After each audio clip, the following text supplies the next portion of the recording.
আমরা বর্তমানে এক অদ্ভুত নেশার মধ্য দিয়ে যাচ্ছি। আমাদের চারপাশের জগৎটা এখন আর আমাদের চোখের সামনে নেই, বরং তা বন্দী হয়ে গেছে ৫-৬ ইঞ্চির একটা কাঁচের পর্দার ভেতর। একটু ভেবে দেখুন তো, শেষ কবে আপনি কোনো পাহাড়ের চূড়ায় নাড়িয়ে কেবল বাতাসের শব্দ শুনেছিলেন?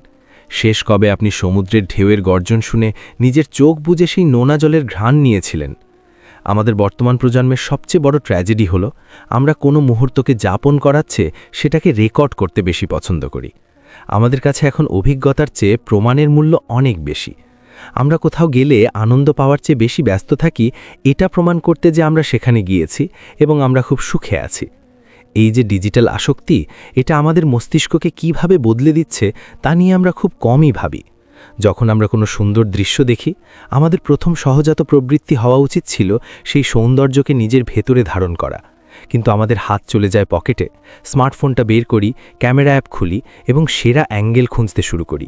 এই প্রক্রিয়ার মাঝখানে আমরা সেই মুহূর্তটির আসল নির্যাস হারিয়ে ফেলি। লেন্সের ভেতর দিয়ে যখন আমরা পৃথিবীকে দেখি, তখন আমাদের মস্তিষ্ক সেই দৃশ্যকে একটি তথ্য বা ডেটা হিসেবে গ্রহণ করে, কোনো অনুভূতি হিসেবে নয়। গবেষণায় দেখা গেছে, যারা অতিরিক্ত ছবি তোলেন তাদের সেই ঘটনার স্মৃতি অন্য সবার চেয়ে দ্রুত মুছে যায়। একে বলা হয় ফটো টেকিং ইম্পেয়ারমেন্ট এফেক্ট। কারণ আমাদের মস্তিষ্ক অলস, সে যখন দেখে যে একটা যন্ত্র সবকিছু রেকর্ড করছে, তখন সে নিজে আর সেই মুহূর্তের খুঁটিনাটি মনে রাখার পরিশ্রমটুকু করে না। আমরা এখন বাস করছি এক প্রদর্শনীমূলক সমাজে। আমাদের ব্যক্তিগত সুখ এখন আর ব্যক্তিগত নেই।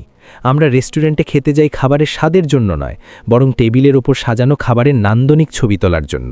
খাবার ঠান্ডা হয়ে যায়, সঙ্গীর সাথে কথা বলা বন্ধ থাকে, কিন্তু আমাদের আঙুলগুলো ব্যস্ত থাকে ফোনে স্ক্রিনে ফিল্টার বদলাতে। আমরা যখন সেই ছবি সোশ্যাল মিডিয়ায় পোস্ট করি, তখন থেকেই শুরু হয় এক মানসিক অস্থিরতা। কটা লাইক এলো, কে কি কমেন্ট করলো, কেন অমুক এখনও রিয়্যাক্ট করলো না। এই যে ডিজিটাল ভ্যালিডেশন বা স্বীকৃতির ক্ষুধা, এটা আমাদের ভেতরকার আসল প্রশান্তি কেড়ে নিচ্ছে। আমরা অন্যের চোখে নিজেকে সুখী দেখানোর এই ইঁদুর দৌড়ে সামিল হয়ে নিজে অজান্তেই নিঃসঙ্গ হয়ে পড়ছি। আমাদের গ্যালারিতে হাজার হাজার রঙিন ছবি, কিন্তু একাকী নির্জনে বসে যখন আমরা সেই সময়গুলো মনে করার চেষ্টা করি, তখন হৃদয়ে কোনো স্পন্দন অনুভব করি না। কারণ সেই সময় আমরা সেখানে শারীরিকভাবে উপস্থিত ছিলাম, কিন্তু মানসিকভাবে ছিলাম না। স্মৃতিচারণ একটি চমৎকার মানসিক প্রক্রিয়া। মানুষ যখন বৃদ্ধ হয়, তখন তার একমাত্র সঞ্চয় থাকে তার স্মৃতি। কিন্তু সেই স্মৃতি যদি কেবল কিছু ডিজিটাল ফাইলের উপর নির্ভরশীল হয়, তবে তা খুব একটা আরামদায়ক হয় না। আসল স্মৃতি তৈরি হয় পঞ্চেন্দ্রিয় দিয়ে। সেই সময়ের আবহাওয়া কেমন ছিল, পাশে থাকা মানুষের হাতের স্পর্শ কেমন ছিল, মনের ভেতর ঠিক কী ধরনের তোলপাড় চলছিল, এই সূক্ষ্ম অনুভূতিগুলো কোনো ক্যামেরা ধরতে পারে না। আমরা যখন ছবি দেখে স্মৃতিচারণ করি, আমরা আসলে সেই মুহূর্তটাকে মনে করি না, আমরা কেবল সেই ছবিটাকে মনে করি। আমরা আমাদের মস্তিষ্ককে এক ধরনের কৃত্রিম স্মৃতির গোলধাঁধায় আটকে ফেলছি। একটু গভীরে গিয়ে ভাবলে দেখা যায় আমরা কেন এত ছবি তুলি। এর পেছনে কাজ করে আমাদের হারানোর ভয় বা ফিয়ার অফ মিসিং আউট। আমাদের মনে হয় যদি ছবি না তুলি, তবে এই মুহূর্তটা চিরতরে হারিয়ে যাবে। কিন্তু সত্য হলো, মুহূর্তটা তো এমনিতেও হারাবে। সময় প্রবাহমান, আপনি হাজার চেষ্টা করেও একটা সেকেন্ডকে ধরে রাখতে পারবেন না। আপনি যা করতে পারেন তা হলো সেই সেকেন্ডকে পুরোপুরি অনুভব করা।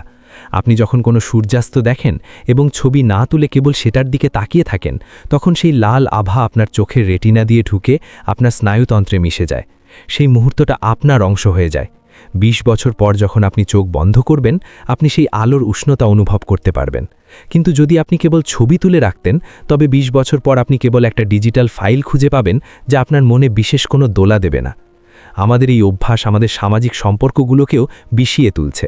এখন বিয়ের অনুষ্ঠানে বা পারিবারিক আড্ডায় গেলে দেখা যায় সবাই সবার ফোনের দিকে তাকিয়ে আছে, কেউ কারো চোখের দিকে তাকিয়ে কথা বলছে না। আমরা পাশাপাশি বসে থাকলেও একে অপরের থেকে হাজার মাইল দূরে। আমরা নিজেদের জীবনের সেরা সময়গুলো নষ্ট করছি অন্যের জীবনের এডিট করা বা সাজানো সংস্করণ দেখে। আমরা আমাদের সাধারণ জীবনকে অন্যের গ্ল্যামারাস জীবনের সাথে তুলনা করছি এবং হতাশ হচ্ছি। এই হতাশা থেকে মুক্তি পেতে আমরা আবার নিজেদের সুখী প্রমাণ করার জন্য আরও বেশি ছবি তুলছি, আরও বেশি পোস্ট করছি। এটা একটা অন্তহীন চক্র। তাহলে মুক্তির উপায় কি? আমাদের কি স্মার্টফোন ফেলে দিতে হবে? অবশ্যই না। প্রযুক্তি আমাদের জীবনের গতি বাড়িয়েছে, যোগাযোগ সহজ করেছে। কিন্তু প্রযুক্তির ব্যবহার আর প্রযুক্তির দাস হয়ে পরিণত হওয়া, এই দুয়ের মধ্যে একটি সূক্ষ্ম রেখা আছে। আমাদের শিখতে হবে কখন ক্যামেরাটা বন্ধ করতে হবে। আমাদের শিখতে হবে অফলাইন হওয়ার আনন্দ।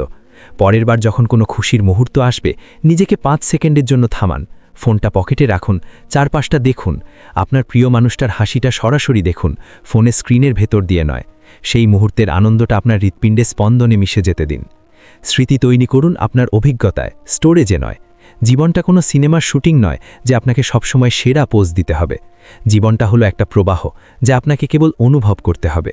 যেদিন আপনি ছবি তোলা কমিয়ে দিয়ে বাঁচতে শুরু করবেন, সেদিন দেখবেন আপনার পৃথিবীটা অনেক বেশি রঙিন হয়ে উঠেছে।